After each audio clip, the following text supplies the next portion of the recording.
Hello दोस्तों, study 34 में आप लोग का स्वागत है। आज हम लोग जनवरी से मार्च महीने तक जितने भी उच्चायुक्त और राजदूत नियुक्त हुए हैं उसके बारे में डिस्कस करेंगे। भारत में ब्रिटिश उच्चायुक्त के नियुक्त किए गए हैं अलेक्जेंडर एलिस को।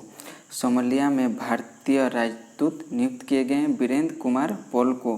पुर्तगाल में भारतीय राजदूत के रूप में नियुक्त किए गए हैं मनीष चौहान को। गोल्डन ग्लोब समारोह के लिए राजदूत चुना गया है सेल और जैक्सन ली को।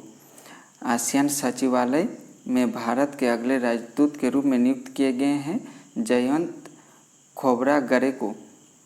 कजाकिस्तान में भारतीय राजदूत के रूप में नियुक्त किए गए हैं शुभ दर्शनी त्रिपाठी को। मिस्र में भारत का नया राजदूत नियुक्त किए गए हैं अजित विनायक गुप्ते को।